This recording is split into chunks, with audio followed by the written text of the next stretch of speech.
வெந்து தணிந்தது காடு டெய்லி ஒரு ரெசிபியை போட்டுன்னு இன்னைக்கு கலகலை கேக் தான் பண்ண போகிறேன். பேரை கேட்கும்போதே ஒரு மாதிரி கலகலன்னு தான் இருந்துச்சு. எங்கள் ஊரில் இதுக்கு பேர் ஆட்டுக்கால் மிட்டாய். ஆனால் இது யூடியூப்பில் போட்டால் ஒரு மாதிரி கலகலை கேக் அப்படின்னு சொல்லியிருந்தாங்க. கோதுமை மாவு, சீனி, பேக்கிங் சோடா இது எல்லாத்தையுமே நல்ல ஒரு 2-3 இன்க்ரீடியன்ஸ்லாம் இருக்குது. அது எல்லாத்தையுமே போட்டு நல்லா பரட்டி சப்பாத்தி மாவு மாதிரி பிசைஞ்சு அரை மணி நேரம் ஊறணும் அப்படின்னு சொல்லிட்டு அதை நல்லா ஊற வச்சுட்டு போயிருந்தேன். இன்னைக்கு பால்கனியில் வச்சிருந்த 2 செடியில் ஒரு செடியில் 2 பூ பூத்துருந்துச்சு. அதை பறிச்சுட்டு வந்து சாமிக்கு வச்சுட்டு ரொம்ப சந்தோஷமாக இருந்துச்சு. எனக்கே ஒரு மாதிரி ஆனந்தமாக இருந்தது இன்னைக்கு.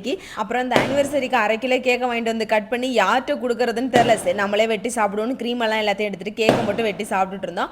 அரை மணி நேரம் கழிச்சு பார்த்தா நல்லா ஊறி போய் இருந்ததா. அப்புறம் சப்பாத்தி மாதிரி உருட்டி ரொம்ப அழுத்தமா உருட்டிடக்கூடாதுனாங்க. எனக்கு சப்பாத்தி நைஸா உருட்டி ஒரு மாதிரி நைஸாவே வந்துச்சு. அப்படி எதற்கும் நிதானம் தேவை அப்படின்னு என் மனசுக்குள்ள நானே சொல்லிட்டு கொஞ்சம் மொத்தமா உருட்டி அதனால பொரிச்சு எடுத்துட்டேன். பொரிச்சு எடுத்ததுக்கு அப்புறம் ஆட்டுக்கால் மிட்டாய் செம்மையா வந்திருந்தது. உங்க பாஷையில கலகல கேக்கு. இவ்வளவு ஈஸியா இருக்க ஸ்நாக்ஸை செவ்வாழை இவ்வளவு நாள் எப்படி மறந்த அப்படின்னு வினோத் கேட்டாங்க. எங்க ஊர்ல இது பேர் ஆட்டுக்கால் மிட்டாய்னு சொல்லுவாங்க. உங்க ஊர்ல என்ன பேர் சொல்லுவாங்கன்னு சொல்லுங்க. யாரெல்லாம் சாப்பிட்டுருக்கீங்கன்றதை கமெண்ட்ல சொல்லுங்க. தேங்க்யூ, தேங்க்ஸ் ஃபார் வாட்சிங்.